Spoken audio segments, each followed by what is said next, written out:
What is wrong with you people? And by you people, I mean all of you people who are overlooking the third Saturday in October, the game that defines the third Saturday in October, and that is Alabama and Tennessee on a weekend, the only weekend, I believe, all season in which all 16 SEC teams are playing SEC games. 8 conference matchups, one big one after another. College game days in Athens, Georgia for Ole Miss and Georgia. But people, I believe, are talking about everything but Alabama, Tennessee. I feel like I should be smoking a cigar right now. I don't smoke. The last time I smoked a cigar was January of 1987 when Penn State, of course, those of you who know me know I grew up in Pennsylvania. As a Penn State fan, was enrolled to go there before I moved to Alabama. And my brother and I were watching Penn State beat Miami, the hated Hurricanes, in the national championship game. And he broke out the cigars after Joe Paterno and company beat Jimmy Johnson in Miami. That's the last time I had a cigar. And there's the iconic photo, maybe the most iconic photo of Jay Barker, the Alabama quarterback, and Gene Stallings, the Alabama coach, back in the day after a win in Knoxville. Obviously, Jay's wearing the road white jersey. They're playing in Tuscaloosa tomorrow. Isn't it amazing how that's become a tradition? Now it goes both ways. And you will see cigar smoke rising in a cloud in Bryant-Denny on Saturday evening if Alabama gets it done. And they can't lose to Tennessee, can they? Can they? Hey, everyone, I'm Kevin Scarbinsky. This is Scarbo Knows. Thank you for joining us today. I want to say thank you to our executive producer, Brendan Martin. Thank you to all of you for watching. We're really growing this show. Check us out. If you're watching us on YouTube, give us a like. Go ahead and subscribe. We'd appreciate that. And scan the QR code for our sponsor. We are very indebted to them. Money Management Services, Birmingham's Financial Advisors. They are a family-owned, fee-only financial services firm. Whatever you need, if you're thinking about retirement, I'm not. I plan on doing this for a long, long time, God willing. But if you're thinking about that or any other financial needs you have, check out the Rice family. Give them a call. They're good friends of mine. They will take great care of you. We'll hear more from them later in the show. So let's get to it. I feel like, and this is a rarity in this state, that people are talking about everything but Alabama football and everything but Alabama, Tennessee, the third Saturday in October, when the colors clash, but they mix perfectly. Those are fall colors. The leaves are well, they're not quite turning yet because the temperature just went up. I was at a high school football game in Lochapoka, Alabama yesterday. Had so much fun this year. The Thursday night AHSAA TV network game of the week. I'm fortunate I get to host the pregame show with my buddy Chris Blackshear. We've had so much fun going all over the state, and it was 85 degrees during our pregame show yesterday. We were close to the plains. And, of course, everybody's talking about Auburn because things are not going well for the Tigers and Hugh Freeze. People are wondering, is this a win or leave town game for Hugh Freeze? I don't know that it's that drastic, but it's getting there. We're not that far away if Auburn doesn't beat Missouri and it drops its 4th straight SEC game on Saturday night in Jordan-Hare. So that game's getting a lot of play. Obviously, Georgia and Ole Miss getting a lot of play. Vanderbilt, LSU, you just heard Frank Duffy on the Sidelines.live network talking about that game, breaking it down for the first time since, as Frank put it, the Carter administration. Vanderbilt is favored in an SEC football game. Pretty unbelievable what Clark Lee, led by Diego Pavia, have done there in Nashville. But as I said, I just feel like people are sleeping on this game. Now, they won't be sleeping on Saturday night in Bryant-Denny Stadium. That place will be as electric as it's been in some time because, and this is a great debate. This has been going on. I've been doing this a long time. And as long as I can remember in this business, this debate has raged in this state. Who is Alabama's biggest rival? Is it Auburn? Of course, in-state rival. They truly do not like each other. Or is it Tennessee, which has a much greater history, a much longer history? This will be the 108th meeting between the Crimson Tide and the Vols. They played a lot more often than Auburn and Alabama have. And so I've always thought that the divide is really based on your age, that if you're an older Alabama fan, if you're a more seasoned Alabama fan, that you look at Tennessee as your biggest rival, because we can go back to Bear Bryant against General Neyland and the mutual respect the two programs had for each other and the incredible games they played through the years, all the championships they won. But I've always thought that a younger generation, the younger generation, looked at Auburn as more of a rival, because even as Alabama was beating just about everybody, just about every year under Nick Saban, the biggest thorn in Alabama's side was the Auburn Tigers, particularly when Gus Malzahn was there. So I was a little surprised this week to hear this quote from one of the iconic figures in this rivalry, one Terrence Mount Cody. Let's look at what Terrence had to say. He was a guest on the Beat Everybody podcast on AL.com. Ben Flanagan and the boys, my friends there, do a great job. I urge you to check it out. You can find it on YouTube. You can find it on AL.com. And Terrence Cody, who, of course, was the author of Rocky Block, and you know you have a great rivalry when the games have nicknames that resonate for decades and decades. Terrence Cody, who he actually blocked 2 field goals against Tennessee in 2009, Lane Kiffin's only season in Knoxville, to save the game. Alabama won 12-10 and went on to an undefeated national championship season, Nick Saban's first in Tuscaloosa. So just this week, Terrence Cody said this about the two rivalries for Alabama. You'd think the Auburn rivalry, there's a lot of hate. But this one, meaning Tennessee, I think there is more hate in this rivalry than it is in the Auburn rivalry. And I have to admit, I was a little taken aback, because obviously Terrence Cody is of a younger generation.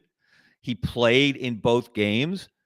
And by the way, in that 2009 Alabama championship season, both of those games went down to the wire. The Tennessee game in Tuscaloosa, and again, it took, you see Mount Cody there reaching up his big left paw to block that last-second field goal attempt from Daniel Lincoln. Is it Daniel or Alex? I think it's Daniel. Forgive me if I'm wrong. The bigger point, obviously, Terrence Cody blocked the field goal. Alabama escaped with a win. But then it had to go to Auburn later in the season and had to put together a last-minute drive led by Greg McElroy and Julio Jones to escape Jordan Hare with a victory. And then, of course, Alabama went on, got its revenge against Urban Meyer and Tim Tebow in the SEC championship game, and then beat Texas for the national title, the first of 6 that Nick Saban won in Tuscaloosa. So, very interesting. I would push back, but I ain't pushing back on a guy who goes north of 350 pounds, or at least he did when he was playing. I don't know what he's weighing in at today. But I will say, definitely check out that podcast with Mount Cody, Ben Flanagan. Beat Everybody is the name of the podcast, focusing on Alabama. Again, you can find that on YouTube or on AL.com.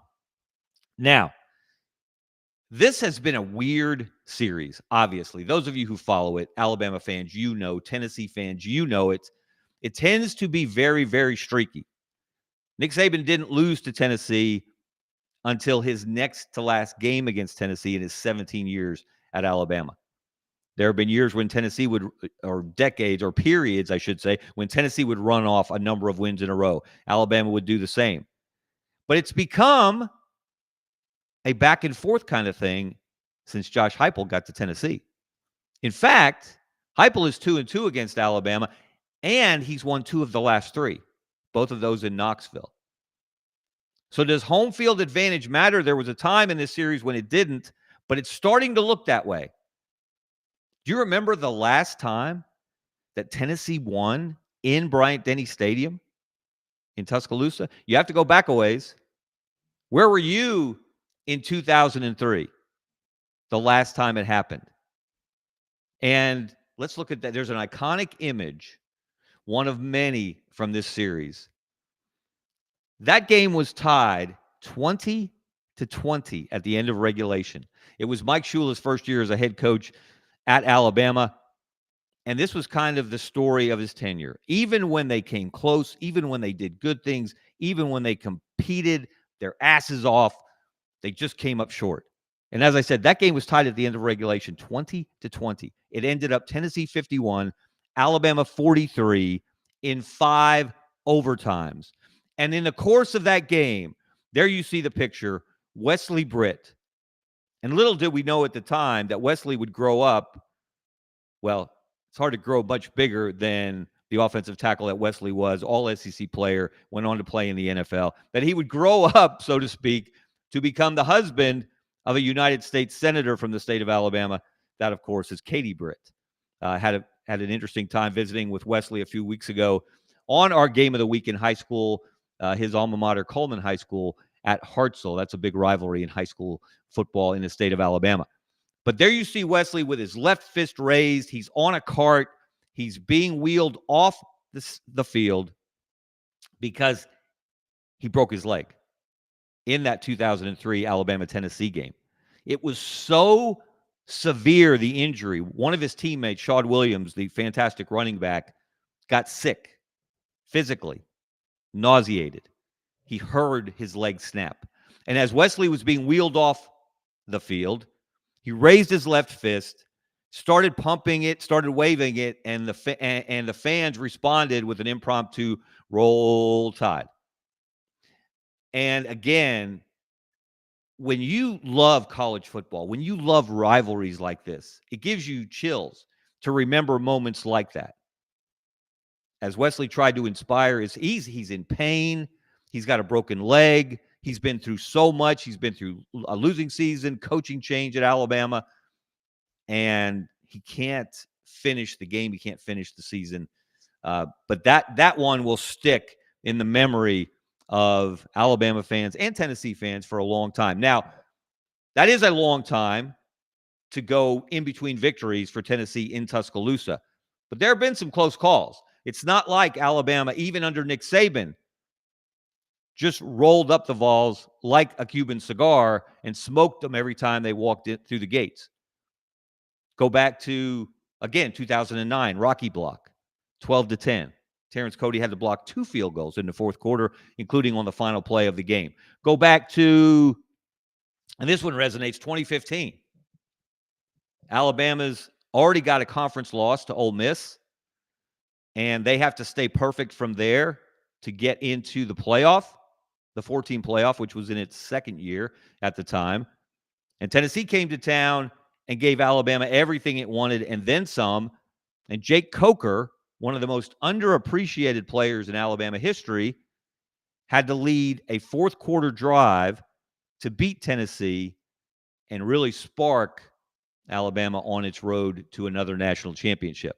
And before the game tomorrow night, that 2015 Alabama team, think Reggie Ragland at linebacker, think Derrick Henry at tailback, and think Jake Coker at quarterback.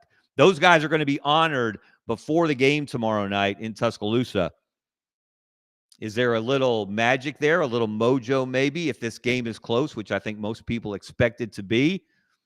Can Alabama rise to the occasion against the Vols in the fourth quarter as that 2015 Alabama team did? And then, of course, we remember, we go back to 2005. Alabama won 6-3. That was the best season Mike Shula had, of course, as the Alabama head coach. They started that year 9-0. And included in that run was a 6-3 win over Tennessee in Bryant-Denny Stadium. Tennessee was going in for the go-ahead, potentially winning touchdown. And Roman Harper, one of the best defensive players in Alabama history, an incredible safety, had a great career in the NFL. Now you see him on a regular basis on the SEC network. Roman punched the ball out near the goal line to save the day. So I think that's the kind of game we're anticipating Saturday night, a game that will take 60 minutes or maybe more. Because, again, we're not talking enough about either of these teams in the SEC championship picture, in the national championship picture. Both teams are 5-1. Alabama's ranked number 6 in the AP poll. Tennessee's number 11. Of course, the difference is Alabama's loss is out of conference to Florida State, what seems like an eternity ago, whereas Tennessee dropped an SEC game to Georgia, and Georgia had to stage a great comeback and then win that game in overtime in Knoxville. So the winner of this game is putting itself in prime position, first of all, to get to Atlanta to the SEC championship game and then get into the playoff where Tennessee was last year and Alabama was not. So how do you look at this game? How do you break this down? There are so many numbers that resonate with me, but the first thing that jumps out is quarterback play. I think we're about to see maybe the best QB1 versus QB1 matchup in the SEC so far this year. No offense to Gunnar Stockton, who went against Joey Aguilar. No offense to Diego Pavia, who went against Ty Simpson when Alabama beat Vandy a couple of weeks ago. But this game, Ty Simpson for Alabama, Joey Aguilar, who's been a revelation for Tennessee, I think comes down to quarterback play. Which one of these guys can make a play in the fourth quarter that helps decide this game? We've already seen Ty Simpson do it. He did it last week against Missouri. And look at these numbers. And these are SEC stats, courtesy of our friends at cfbstats.com. In quarterback rating, Ty Simpson leads the SEC, 172.36. Joey Aguilar is fourth, 162.27. Touchdown to interception ratio. Ty Simpson has thrown 16 touchdown passes and only one interception. He's number 1 in the league, leads the conference. Joey Aguilar's number 3. He's thrown 14 touchdown passes to only 5 interceptions. Completion percentage. This is where there is some separation between them. Ty Simpson's 3rd in the league. He's completing just a tick under 71% of his passes, and Joey Aguilar is just a tick under 65%. That is 9th in the conference. And then in yards per game, again, you can't separate them with a thimble. Joey Aguilar 2nd in the league. He's throwing for 280 yards a game. Ty Simpson right behind at 279.7, a difference of 0.3 yards per game.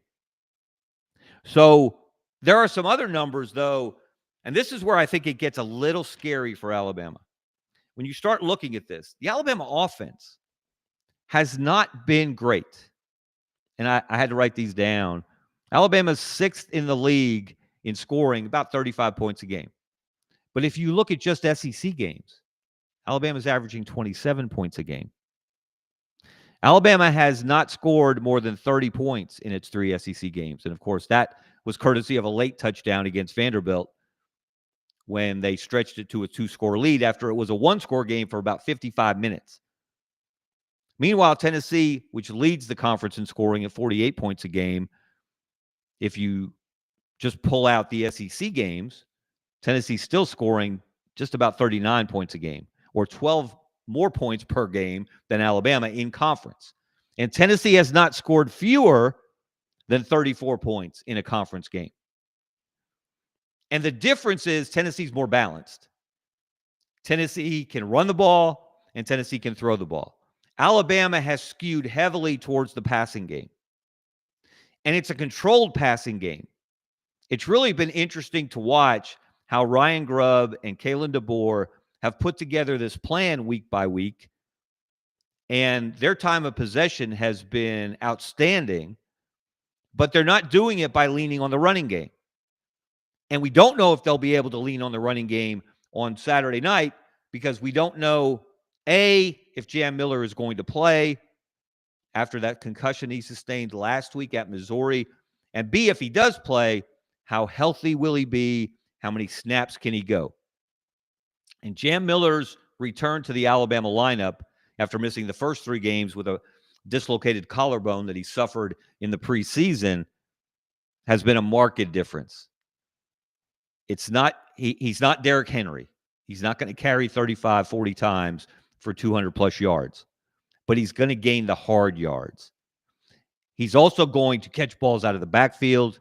And maybe one of the most underrated things that running backs have to do is he is outstanding in pass protection.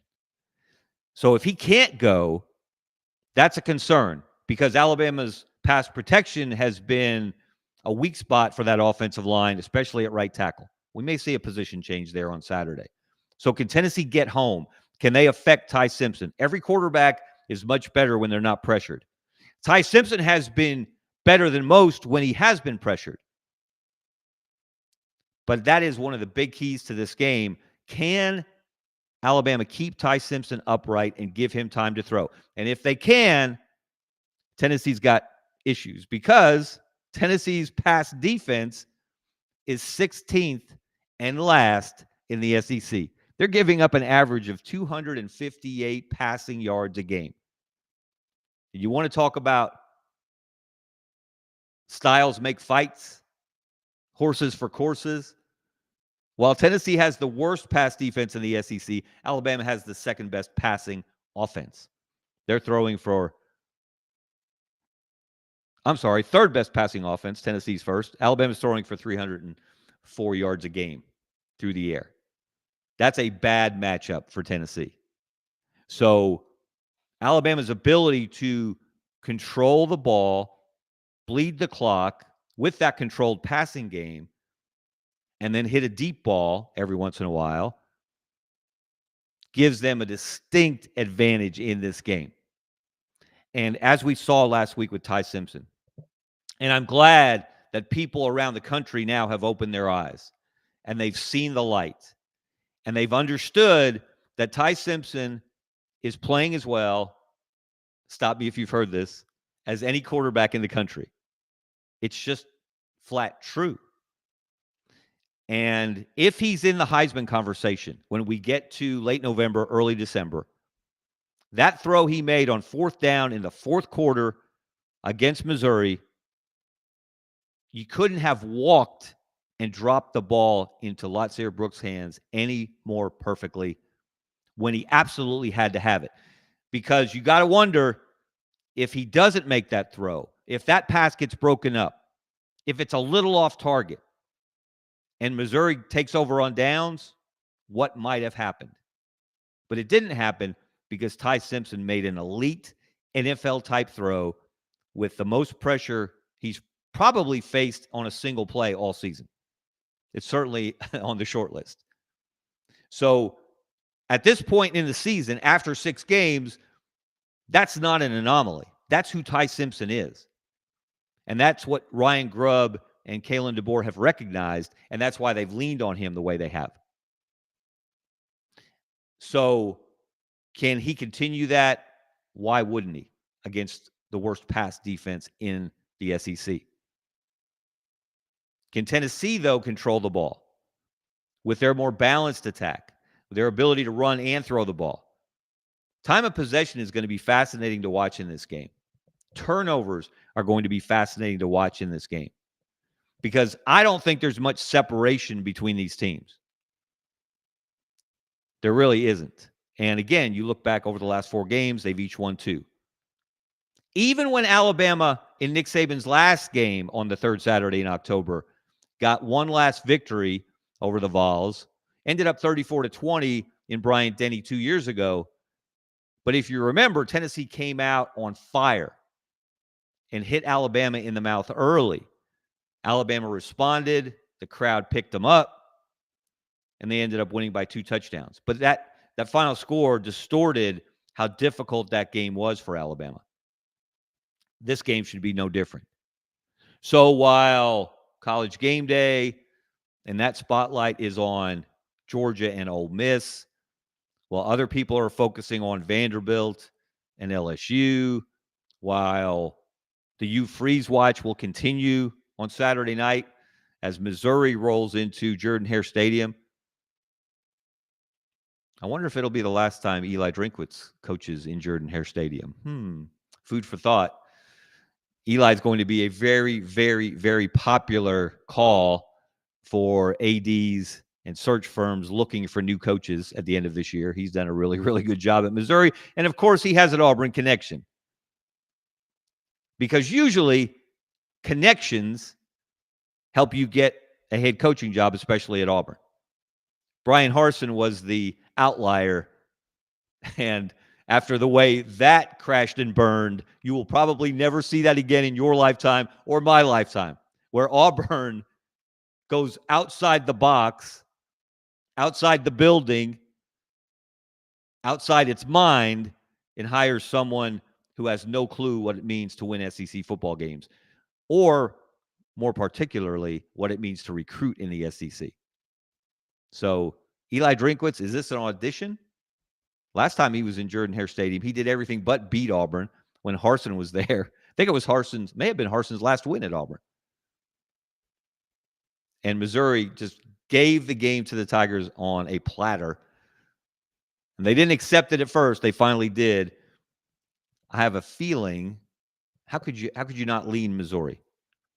How could you feel good about Auburn's chances to beat any quality opponent at this point, when there has been more crying than coaching going on the Plains? Okay, maybe that's unfair. That's probably over the top.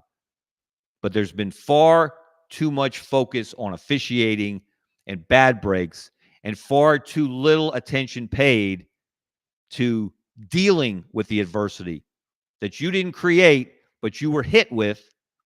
How do you respond? How does Auburn respond on Saturday night? That's going to be fascinating to watch. But while everybody else is focusing on all of these other games, and they're ignoring one of the core rivalries of the SEC, Alabama-Tennessee is part of the fabric of this conference.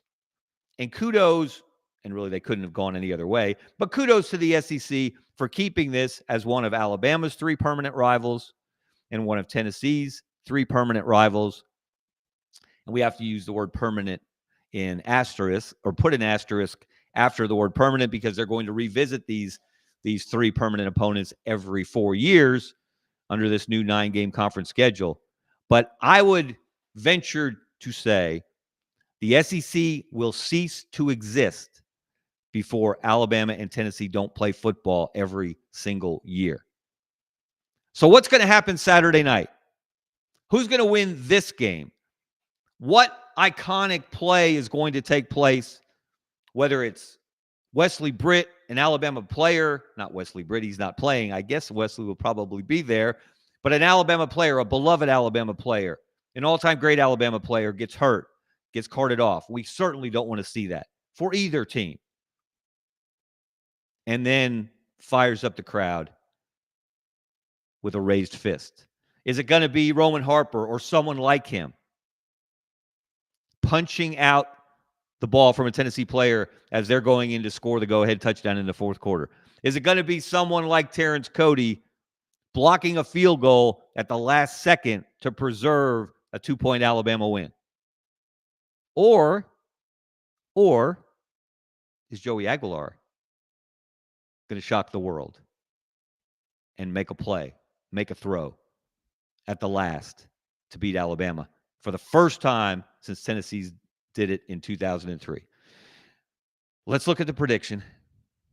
We've created a mini tradition here on these big games of making calls. We've been pretty good so far, with the exception of Alabama, Florida State, although we did warn you that the only thing Alabama had to fear in that game was Gus Malzahn himself.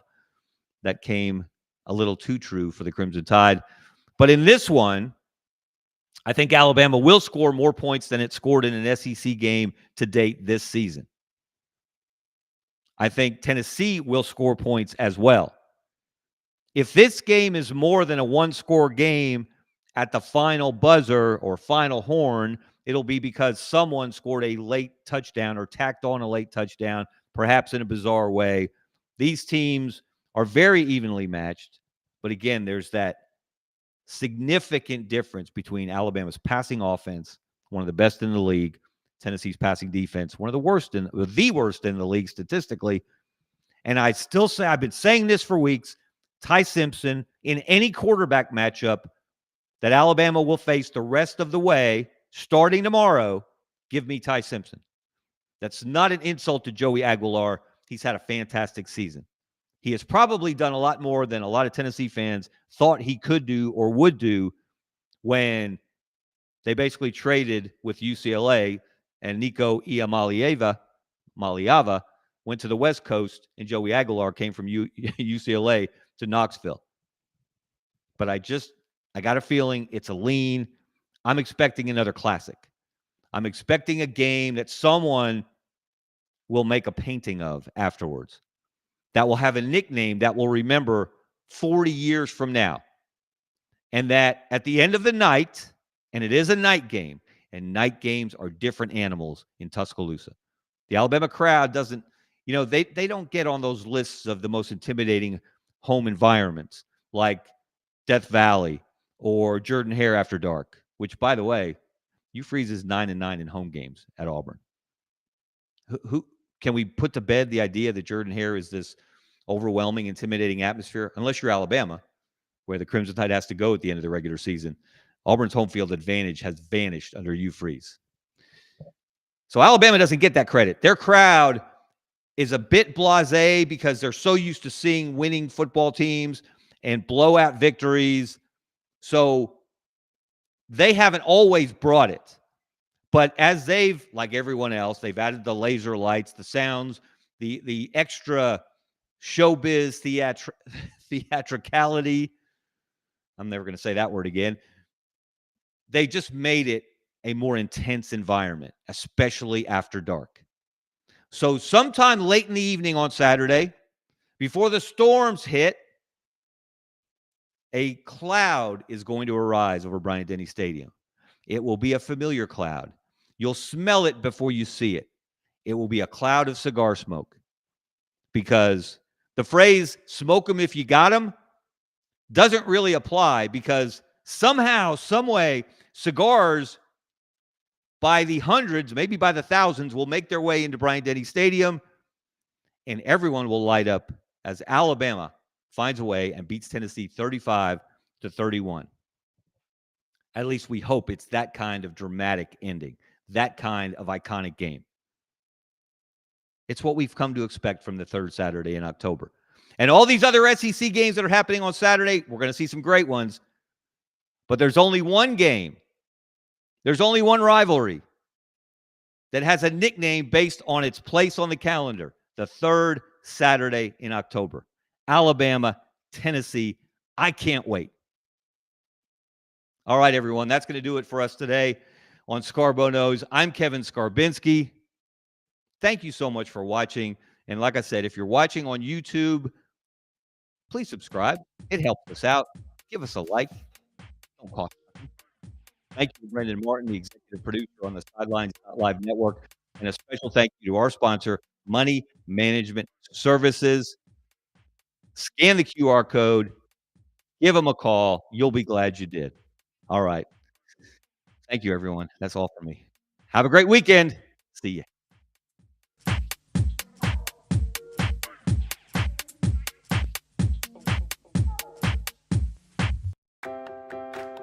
Since 1992, Money Management Services in Birmingham has provided individuals and business owners with trusted, fee-only financial advice.